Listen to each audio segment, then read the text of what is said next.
Hey, I've been thinking about dating. Not me, I'm married. Come on. The whole dating thing and all that goes into that. A part of it is because I recently listened to a guy, social media dude, who struggles with same-sex attraction, Catholic, and he said something along the lines of, I can never be attracted to a woman, or I could never date a woman. I kind of want to talk about that. I'm Marco Casanova, and thank you for tuning in to Desert Streaming. I think what this guy is saying is that at this particular moment in time, he's not so inclined to pursue a romantic relationship with the opposite sex, so therefore he's not going to do that. But I think it runs the risk of being conclusive that I am just not made for her based on my same-sex attraction. And I would just say that's totally wrong. So for those of you who are struggling with same-sex attraction or whatever, honestly, whatever sexual thing that you feel kind of blocked for the other, it's not determinative. It's not conclusive. It's not, so therefore you got to just be a celibate or you just got to remain single for the rest of your life. Honestly, that's a kind of fatalism and a short-sightedness that isn't evident in the Gospels, and John Paul II would have something to say about that. I just think we need to challenge that. Genesis 1 and 2. We're all made in the image of God, and each of us are made in the image of God, namely in the duality of what it means to be male and female. In our sexual beings, we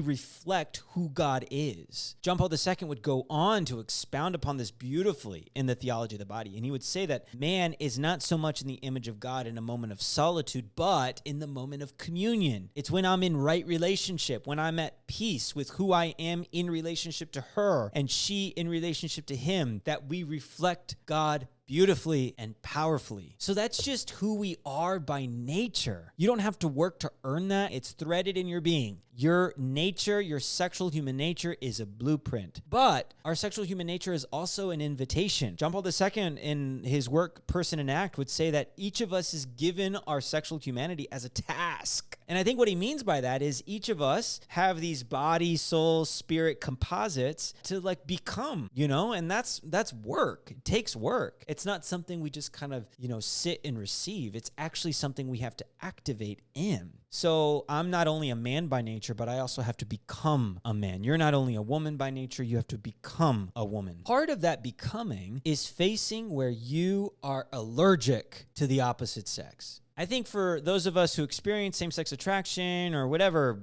disordered desire, sin du jour, whatever you may be into, the fact of the matter is that doesn't determine who you are. So I just think it's like, hey, man, if you're going to go into that and make that conclusion, I would just say slow your roll, bro. Let's go a little deeper. Let's think a little deeper about that. You're actually made for her. John Paul II would go on and beautifully say and invite us to be fascinated by the opposite sex. I really like that language because it is like an invitation to really be in a state of wonder of the opposite sex. And it truly is. Like women, to me, it's like, wow, I'm so not a woman. There's a mystique about it that's beautiful. It's like, wow, I don't know.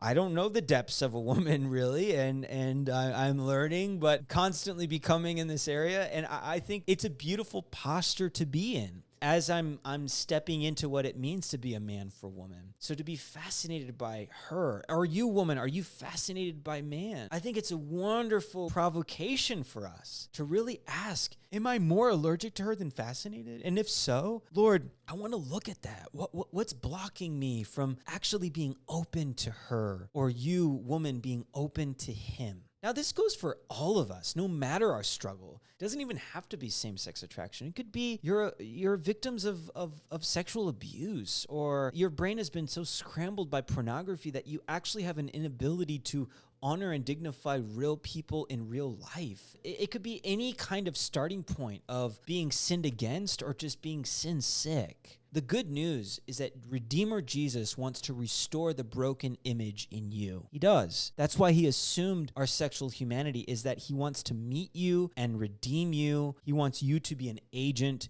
of the restored image of God. So all that to say, sure, be honest about your struggle, but don't conclude that you're not made for the other because of it. In fact, I think it'll invite you deeper into really being fascinated with the other. There's something about the experience of same-sex attraction that has enabled me to become more fully aware of who she is. If I would have just remained stuck in this kind of conclusive queer thinking, so to speak, it fosters a kind of misogyny in my heart, a kind of hatred of women. And I don't want that. I want to be open to her and what she has to offer me and what I can offer her and secure in her that only a man really can do. It's in our very natures to do it, and Jesus helps us. God bless you.